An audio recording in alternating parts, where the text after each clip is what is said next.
नमस्कार, ABC channel में आपका स्वागत है। मैं हूं सचिन श्रीवास्तव और आप मेरे साथ देखेंगे आजमगढ़ से जुड़ी खबरें। आइए नजर डाल लेते हैं आज की खास खबरों पर। खबर के प्रायोजक हैं Niswa inter college Paharpur Azamgarh. Admission open, nursery to class 12। खुशखबरी, विद्यालय को मिली 7 विषयों की मान्यता। Life style furniture, Belnadi Azamgarh. सभी प्रकार के फर्नीचर एवं इलेक्ट्रॉनिक सामानों की भरपूर रेंज उपलब्ध। Paradise International School Hirapatti Azamgarh. Admission open, play group to class 10 CBSE pattern. Sarvodaya public school Harbanspur Azamgarh. Admission open. आगामी मुहर्रम त्योहार के दृष्टिगत आईजी आजमगढ़ परिक्षेत्र अखिलेश कुमार, पुलिस अधीक्षक अनुराग आर ने पुलिस फोर्स के साथ थाना कोतवाली क्षेत्र के चौक, तकिया, सब्जी मंडी, कटरा आदि विस्तृत आबादी वाले क्षेत्रों में फ्लैग मार्च किया तथा ताजियादारों से वार्ता की। इस संबंध में पुलिस अधीक्षक अनुराग आर ने बताया कि मुहर्रम के त्योहार को देखते हुए आईजी सर के निर्देशन में थाना कोतवाली क्षेत्र के तकिया, कटरा, सब्जी मंडी, चौक जैसे मिश्रित आबादी वाले क्षेत्रों में रूट मार्च किया गया है और ताजियादारों से बातचीत की गई है कि कहां पर ताजिया स्थापित होगा। जो अखाड़े हैं जिनका जुलूस निकलता है उनसे भी बातचीत की गई है। उन्होंने बताया कि जो भी निर्धारित हाइट है और जो भी परंपरागत आयोजन है उन्हीं कार्यक्रम के आयोजन की अनुमति है। इसके अलावा अन्य किसी नई परंपरा की अनुमति नहीं दी गई है। सिर्फ परंपरागत आयोजन परंपरागत ढंग से संपन्न कराए जाएंगे। करबला, जहां पर ताजिया दफन किया जाता है, वहां का भी निरीक्षण किया गया। नगर पालिका और अन्य विभागों से जिनके सहयोग की आवश्यकता है उनसे बातचीत की गई है। शहर के बीच से फ्लैग मार्च करते हुए पहाड़पुर चौकी पर मार्च समाप्त हुआ। इसके अलावा ड्रोन से भी निगरानी की जा रही है। जिनकी छतों पर ईंट पत्थर होंगे उनको हटवाया जा रहा है। साथ ही सभी थाना प्रभारियों और फोर्स को निर्देशित किया गया है कि त्योहार के मद्देनजर लगातार भ्रमणशील रहें। मिश्रित आबादी वाले क्षेत्रों में पिकेट व्यवस्था मजबूत रखें। एसपी ने बताया कि अभी तक जिले में पूर्ण रूप से शांति है। आज आईजी सर के निर्देशन में, सर की मौजूदगी में थाना क्षेत्र कोतवाली में चौक, तकिया एरिया, सब्जी मंडी, कटरा, इन सब क्षेत्रों में जो मिश्रित आबादी के क्षेत्र हैं और संवेदनशील हैं उन पे फ्लैग मार्च किया गया, रूट मार्च किया गया। ताजियादारों से बात की गई कहाँ पे ताजिया स्थापित होगा। कुछ जो अखाड़े हैं जिनका जुलूस निकलता है उनसे वार्ता की गई। उनको ये बताया गया कि जो निर्धारित हाइट है और परंपरागत आयोजन है उसके अलावा और कुछ नहीं अलाउ होगा। सिर्फ परंपरागत आयोजन परंपरागत रूट से अलाउ किए जाएंगे। जो करबला जहाँ पे ताजिया दफन किए जाते हैं वहाँ का देखा गया और जो उसमें नगर पालिका और अन्य एजेंसी से सहयोग की आवश्यकता है उसके बारे में बातचीत की गई। उसके बाद पूरा शहर के बीच से फ्लैग मार्च करते हुए यहाँ पे समाप्त किया गया है। ड्रोन से भी निगरानी की गई है कि कहीं ऐसा तो नहीं है कि घर की छत पे किसी पे ईंट पत्थर रखे हों, उसको हटवाया जाएगा। और जो लोकल स्थानीय थाना प्रभारी हैं और उनकी फोर्स है उनको बताया गया है कि इन त्योहारों के दृष्टिगत लगातार भ्रमणशील रहें। संवेदनशीलता को देखते हुए जो मिश्रित आबादी के क्षेत्र हैं वहाँ पर पिकेटिंग व्यवस्था रखें, खुद भी मौजूद रहें। अभी तक एकदम पूर्णतः शांति है और ये आगे भी भ्रमण जारी रहेगा। मंगलवार को मुख्यमंत्री योगी आदित्यनाथ ने लखनऊ से उत्तर प्रदेश अधीनस्थ सेवा चयन आयोग द्वारा आयोजित भर्ती प्रक्रिया के अंतर्गत चयनित 1573 एएनएम स्वास्थ्य कार्यकर्तियों को नियुक्ति पत्र वितरित किया, जिसका सजीव प्रसारण कलेक्ट्रेट सभागार आजमगढ़ में किया गया। यहां आयोजित हुए समारोह के दौरान मुख्य अतिथि भाजपा जिला अध्यक्ष लालगंज ऋषिकांत राय व जिलाधिकारी विशाल भारद्वाज ने जनपद स्तर पर चयनित 16 एएनएम स्वास्थ्य कार्यकर्तियों को नियुक्ति पत्रों का वितरित किया। जिलाधिकारी ने नवचयनित एएनएम स्वास्थ्य कार्यकर्तियों के उज्जवल भविष्य की कामना करते हुए बधाई दी तथा उन्होंने कहा कि अपने अपने कर्तव्य एवं दायित्वों का निर्वहन जिम्मेदारी के साथ करें। मुख्य अतिथि भाजपा जिला अध्यक्ष लालगंज ऋषिकांत राय ने कहा कि प्रदेश की भाजपा सरकार बिना किसी भेदभाव के पारदर्शी तरीके से योग्य कार्मिकों का चयन कर रही है, जबकि पिछली सरकारें चोरी छिपे ये काम करती थी।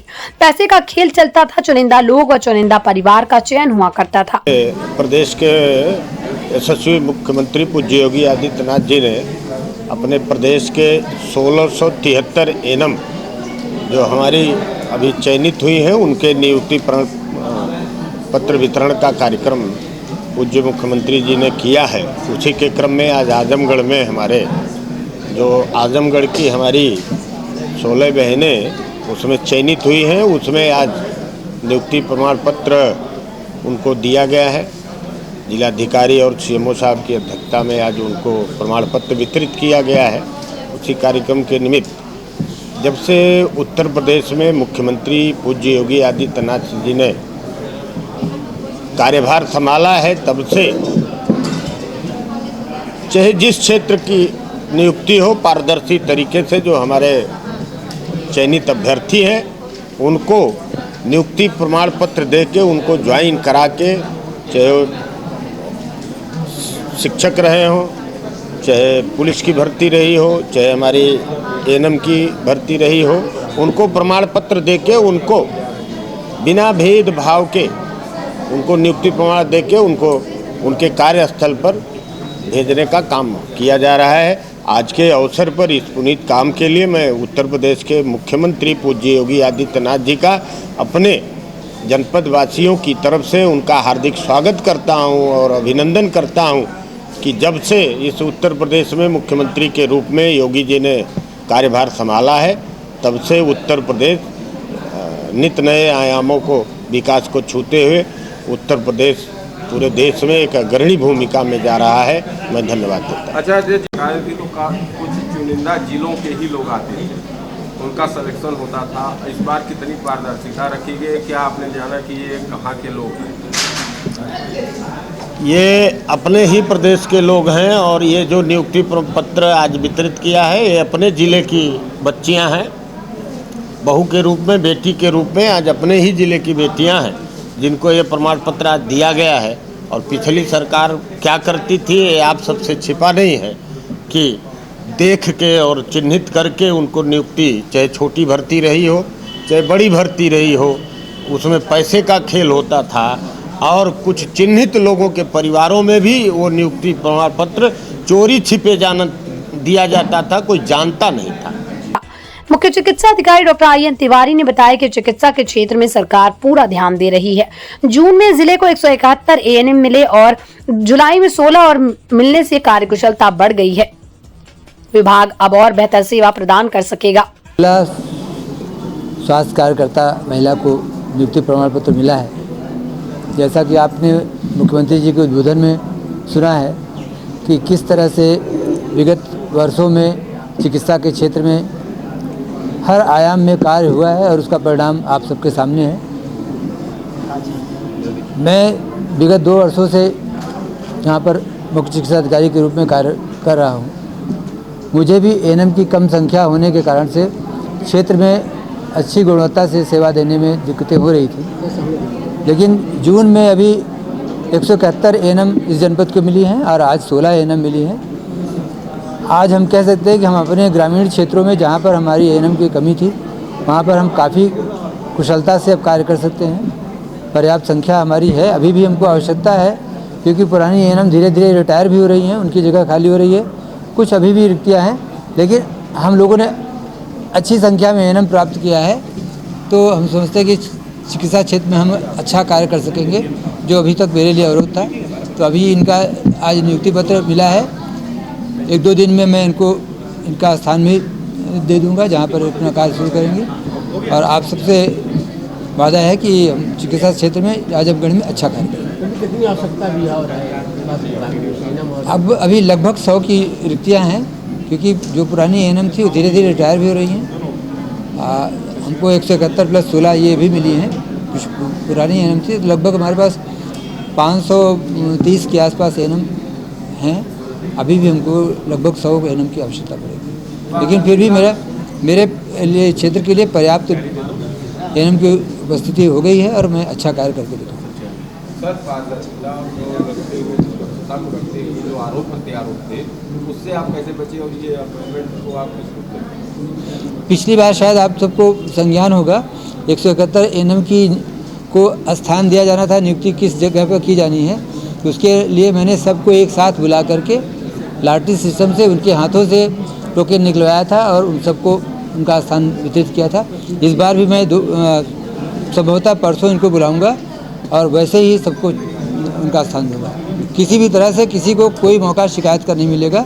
पूरी निष्पक्षता के साथ जैसे शासन ने इनकी नियुक्ति की है, मैं भी अपने जनपद में इनको शिकायत का मौका नहीं दूंगा और हमारी आवश्यकता के हिसाब से जो केंद्र खाली होंगे वहाँ पर उनकी नियुक्ति होगी। आजमगढ़ के निजामाबाद थाना क्षेत्र के फरिया असीलपुर लखनऊ बलिया मार्ग पर उस समय अफरा तफरी का माहौल पैदा हो गया जब एक स्कूली बच्चों से भरी बस की एक तरफ से के दोनों पहिए निकल गए। बस उस समय सड़क पर चल रही थी, ड्राइवर की सूझबूझ से बस को पलटने से बचा लिया गया।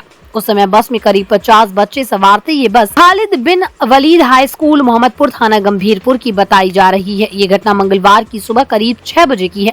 बताया जा रहा है कि बस परसहा क़यामुद्दीन पट्टी से लगभग 50 छात्रों को लेकर जैसे ही असीलपर के पास पहुंची थी कि बस का पिछला दोनों चक्का निकलकर दूर छटक गया। बस ड्राइवर ने किसी तरह बस को 50 मीटर तक कंट्रोल करते हुए पलटने से बचा लिया। अगर बस पलटती या खाई में गिरती तो आज जनपद में बड़ी घटना होने से नहीं बचाया जा सकता था। दूसरी स्कूल बस में उन बच्चों को लेकर स्कूल गई। बता दें कि क्षेत्र में कुकुरमुत्ते की तरह स्कूल खुल गया। मानक के विपरीत इन विद्यालयों का संचालन हो रहा है। फीस के नाम पर अभिभावकों का आर्थिक शोषण किया जाता है, लेकिन इस स्कूल के मानक हिसाब से सुविधाओं का अभाव है। संबंधित विभागों का मौन धारण सवालिया निशान खड़ा करता है। पुलिस अधीक्षक अनुराग आर्य ने लूट के 3 मामलों में फरार चल रहे 10 बदमाशों पर 25-25 हजार का इनाम घोषित किया है। फरार अभियुक्तों की गिरफ्तारी के लिए पुलिस की टीमें लगी हुई हैं। नगर कोतवाली के रोडवेज के करीब वी-मार्ट के पास 3 जुलाई की दोपहर रेडियंट कैश मैनेजमेंट के कर्मचारी से 7,11,911 रुपए की लूट हुई थी। पुलिस ने इस मामले में 8 अभियुक्तों को गिरफ्तार किया। इसके साथ ही वांछित अभियुक्त विनोद पासी निवासी हटवा थाना मेहनगर फरार चल रहा है। एसपी ने विनोद पासी पर 25,000 का इनाम घोषित किया। उसके विरुद्ध गंभीरपुर थाने में भी मामला दर्ज है। इसके साथ ही मेहनगर थाना क्षेत्र में 2019 में हुई हत्या के मामले में 21 फरवरी 2023 को गवाह की हत्या कर दुर्घटना का रूप देने वाले 4 वांछित अभियुक्तों पर 25,000 का पुरस्कार घोषित किया है। इस मामले में अभियुक्त अनिल यादव, बिलास यादव, कमलेश यादव व दिनेश यादव उर्फ गोलू निवासी मालपार फरार चल रहे हैं, जिन पर इनाम घोषित किया गया। उसके साथ ही रानी की सराय थाना क्षेत्र के बिलैसा से 2 जून को उड़ान कंपनी सिमराहा से रुपए लेकर जा रहे कर्मचारी से लूट हुई। मामले में वांछित 5 अभियुक्तों पर 25-25 हजार का पुरस्कार घोषित किया गया। इस मामले में अजय यादव, विजय कुमार निवासी क्यामपुर थाना मोहम्मदाबाद जनपद मऊ, दुर्गेश यादव निवासी कुशहा ब्राह्मण थाना भीमपुरा जनपद बलिया, अभिमन्यु यादव उर्फ जोगेंद्र यादव निवासी जमीन कपारगढ़ थाना जीयनपुर व विजय चौहान निवासी भरौली थाना जीयनपुर पर इनाम घोषित किया गया। इनके विरुद्ध रानी की सराय, सिधारी जहानागंज व जनपद मऊ के रानीपुर में भी मामले दर्ज हैं। जिलाधिकारी विशाल भारद्वाज ने समस्त उप जिलाधिकारियों से कहा कि आगामी दिनांक 29 जुलाई को पड़ने वाले मुहर्रम को सकुशल संपन्न कराने के लिए सभी आवश्यक तैयारियों को सुनिश्चित कराने के निर्देश दिए। उन्होंने कहा है कि मुहर्रम त्योहार के दृष्टिगत थानों में बैठक कर पिछले 3-4 सालों से विवाद रजिस्टर का अध्ययन कर लें। उन्होंने कहा कि जो भी विवादित हो उन्हें सुसंगत धाराओं में पाबंद करना सुनिश्चित करें। उन्होंने कहा कि मुहर्रम जुलूस के रूट का निरीक्षण कर लें तथा रोड पर साफ सफाई कराएं व ईंट पत्थर आदि न हो, ये सुनिश्चित करें।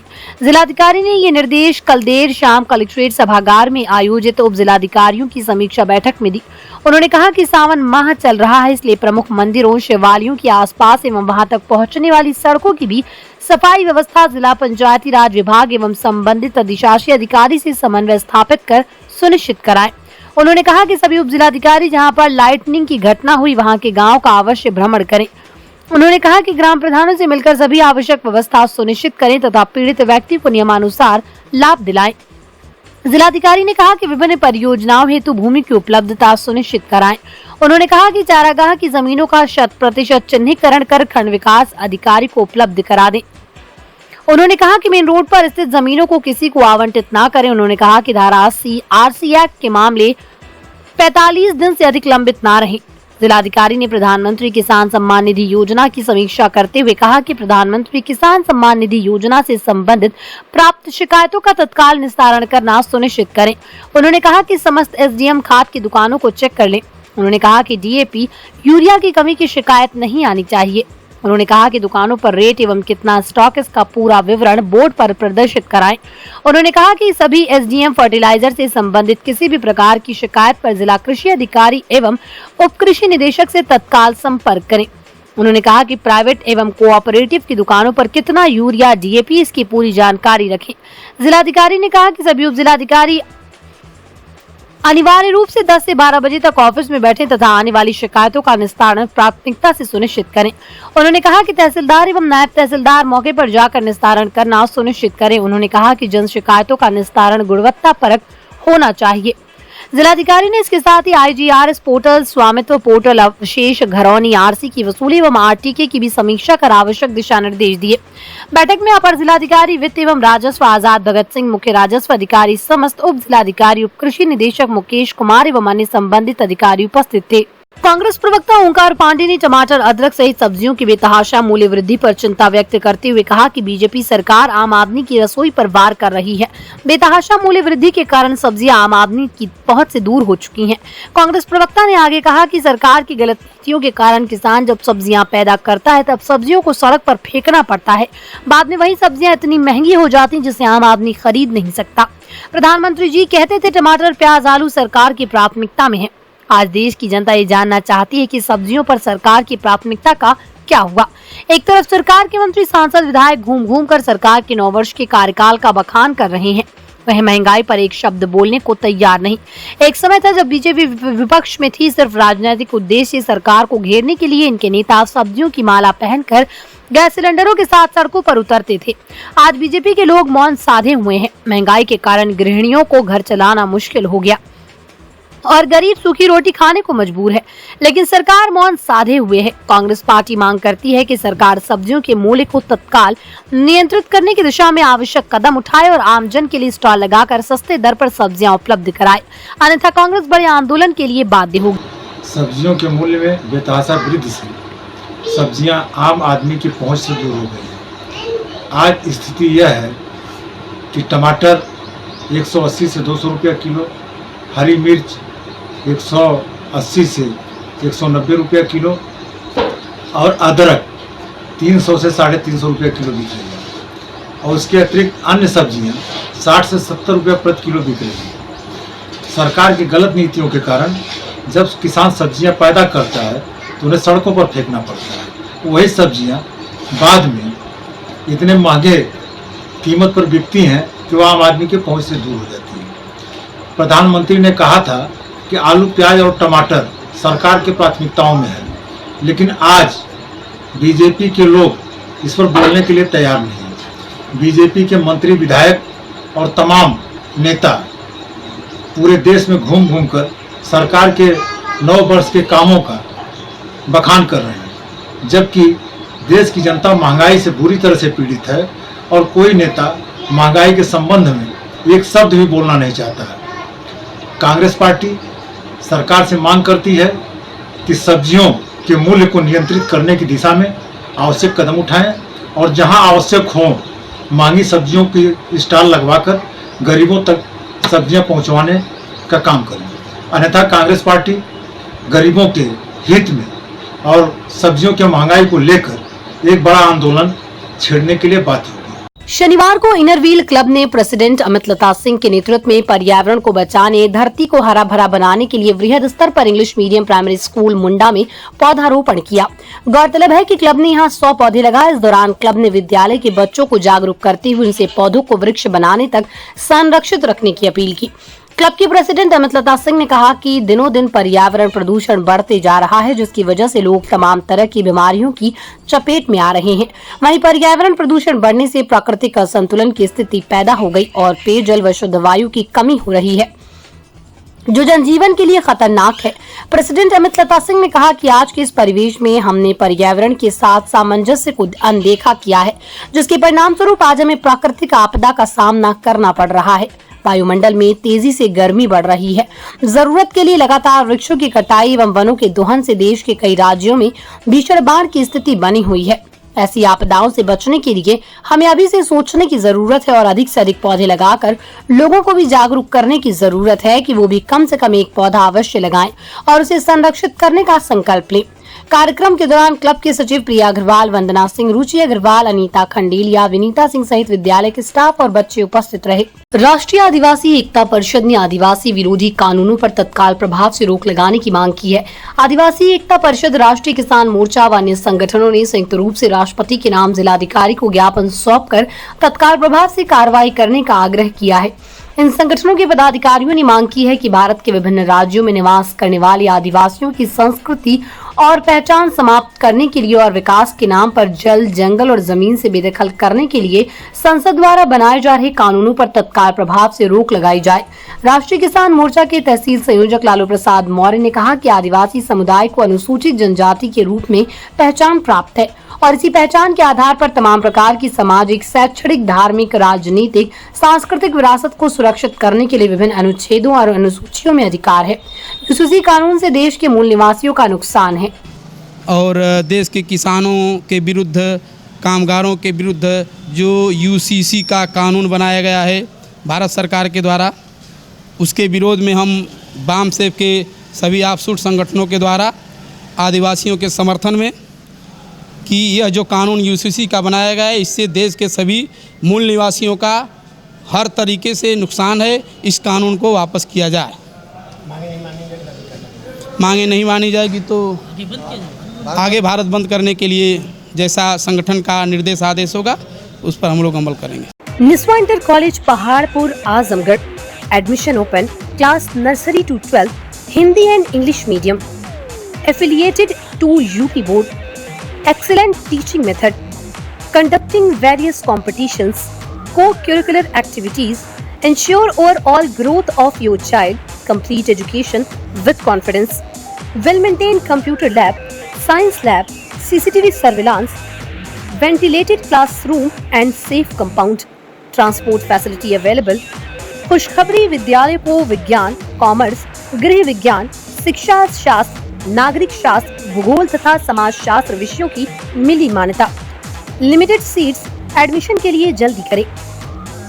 Paradise International School Hirapatti Azamgarh admission open play group to class 10 CBSE pattern English medium school in house developed digital learning platform true digital smart school well qualified teaching staff well designed composite science lab fully equipped computer lab, fully furnished library, edge per CBSE standards, outdoor and indoor play facility for overall development. Our branch Kids Paradise Fun of Learning Playgroup section of Paradise International School 200 plus design activity kits and play zone for Kids Paradise Playgroup section. Sarvodaya Public School near RTO office Harbanshpur Azamgarh affiliated to CBSE. Admission open for classes nursery to 9th and 11th. Dedicated, experienced and well qualified staff. Computer science from class 1st onwards. Playground with lush green campus. Yoga, art and craft, drawing, music, dance classes. Separate composite laboratories. Separate classes for girls. Well stocked library. Hostel facility available. Free health checkup in Sarvodaya Hospital. Life style furniture Belnadi Azamgarh सभी प्रकार के furniture एवं electronic सामानों की भरपूर range उपलब्ध। हमारे यहाँ EMI की सुविधा 0% ब्याज पर उपलब्ध। इलेक्ट्रॉनिक सामानों में LED TV, refrigerator, washing machine, air conditioner, air cooler, deep freezer, water cooler, mixer, juicer, iron, fan और इंडक्शन। फर्नीचर के सामानों में बेड, सिंगारदान, अलमारी, सोफा, मेज, कुर्सी, रिवॉल्विंग चेयर, रैक, स्टूल, संडली, सीढ़ी, गद्दा इत्यादि। शादी विवाह की हो तैयारियां, ऑफिस और घर के लिए सामानों की करनी हो खरीदारी, पहुंचिए life style furniture Belnadi Azamgarh.